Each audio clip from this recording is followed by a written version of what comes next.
tentang potensi diri pastinya, kemudian persepsi diri kita terhadap diri kita sendiri seperti apa, kemudian percaya diri. Nah, 3 hal ini nih sangat penting untuk membangun sebuah personal branding. So you have to start thinking about yourself as a brand. Seperti itu ya, Kak ya. Oke, sebentar. Nah, sekilas tentang saya, teman-teman boleh follow atau add saya di LinkedIn. Jadi saya adalah seorang karyawan, employee. Nah, saya adalah Head of Client Success-nya iForesight. Nah, iForesight ini adalah sebuah tech startup yang bergerak di bidang Client Engagement Solution. Jadi end-to-end kita berupa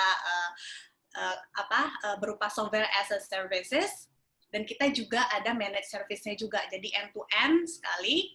Nah, saya selain sebagai karyawan nih, Kak, saya juga as a digital marketer, and seorang coach juga, dan saya juga seorang community builder. Jadi pada saat event COVID-19 ini, kita kan stuck di rumah, jadi saya menggunakan momentum ini untuk sharing-sharing tentang ilmu yang saya punya, dan saya juga sharing-sharing membangun sebuah komunitas, community commerce, di mana nanti komunitas tersebut bisa saling menjual produk mereka, bisa saling promosi, seperti itulah sekilas. Nah, kenapa saya membahas tentang personal branding? Karena mostly kita as a employee, kita itu bingung, saya kan hanya karyawan, buat apa saya membangun personal branding?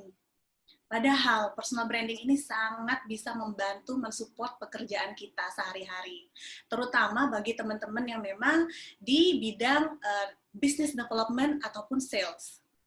Nah, nanti saya akan memberikan tips sedikit bagaimana cara membangun personal branding di sosial media tanpa harus nge-push jualan.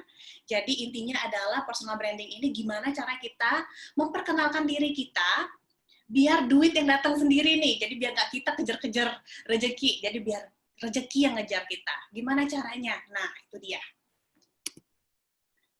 Nah, as we know, personal branding itu sangat penting di era digital ini. Makanya banyak sekali YouTuber, banyak sekali selebgram, endorser gitu ya, KOL, Key Opinion Leader gitu kan, yang akhirnya bermunculan. Karena today, people trust recommendation rather than the brand itself. Bahkan CEO sebuah perusahaan itu lebih mempunyai follower lebih banyak ketimbang perusahaan tersebut. Nah, kita bisa melihat di sini ya, trennya seperti apa. Jadi kita, as a personal, kita harus membangun personal branding kita. Bagaimana caranya calon klien yang belum pernah kenal kita sama sekali, bisa percaya dan mau menggunakan bisnis, menggunakan service dan produk kita.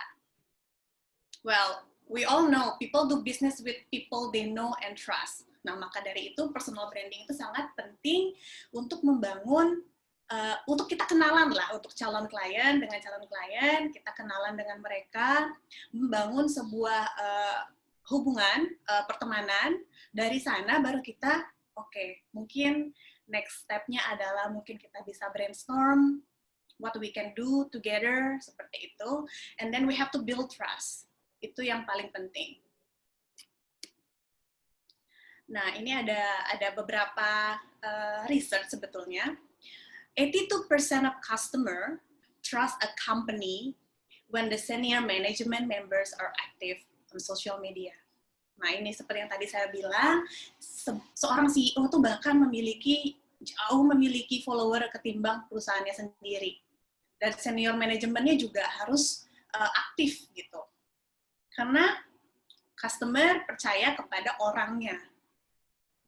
Kita sudah berubah. Kayak misalnya teman-teman sekarang ada langganan, sebuah langganan lah gitu kan.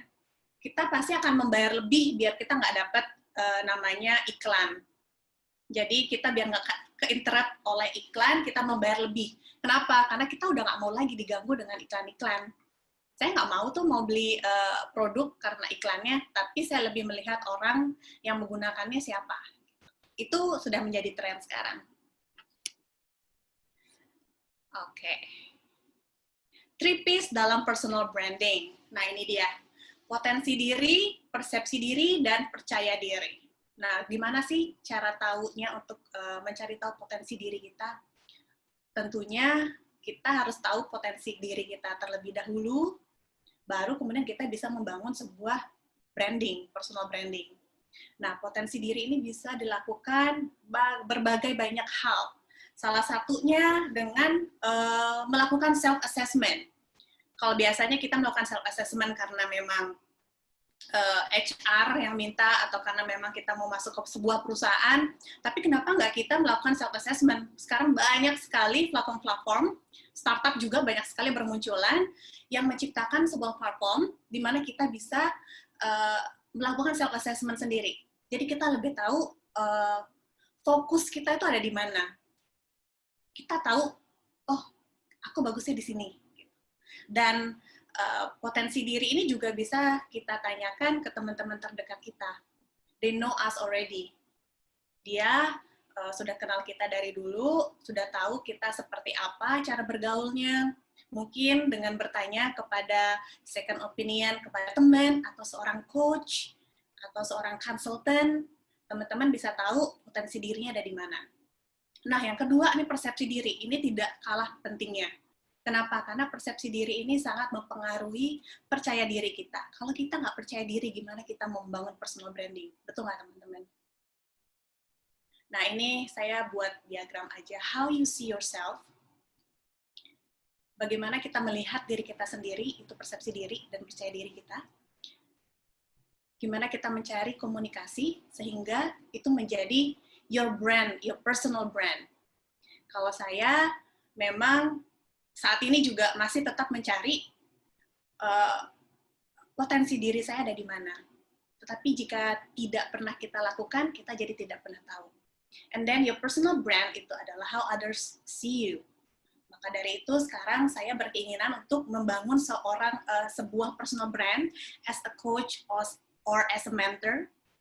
Jadi saya harus sudah tahu nih, step by step, hal-hal apa saja yang harus saya bangun agar orang-orang, audiens, orang-orang yang tidak saya kenal, orang-orang yang saya kenal, mengenal saya as a coach, mengenal saya as a mentor, as a trainer. Seperti itu, teman-teman. Nah, saya cerita sedikit tentang imposter syndrome. Ini everyone has this. Semua orang punya ini, imposter syndrome. Saya juga punya. Orang yang terkenal sekalipun mereka tahu ini. Ini apa sih imposter syndrome? Jadi merasa tidak cukup, selalu merasa, oh, saya achieve itu mungkin karena laki ya. Oh, kayaknya saya tidak orang lain tuh lebih oke daripada saya. I'm not perfect. Well, nobody's perfect gitu kan. Nah, ini dia gimana cara kita untuk overcome. Seperti sharing seperti ini, misalnya saya sharing kepada teman-teman, saya tahu nih personal branding, why you discuss about personal branding sih?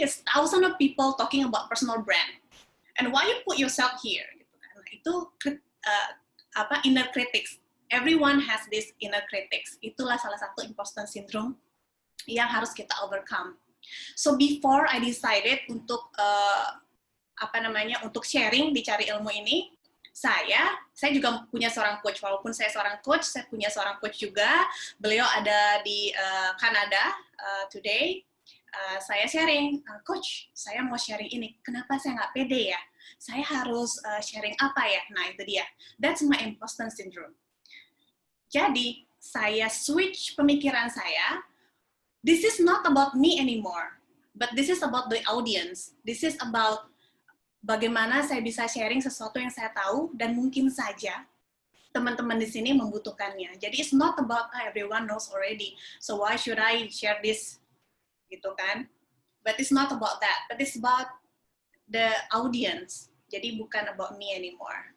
Ya, jadi ini imposter syndrome, everybody has it, semua orang memilikinya. Inner critics dan merasa tidak percaya diri dan tidak merasa bagus gitulah as a human being. But this is normal. Ini tidak bisa mungkin serta-merta langsung bisa kita overcome, tapi ini dilakukan proses by proses. Dengan cara mungkin sharing seperti ini, jadi imposter syndrome-nya juga akan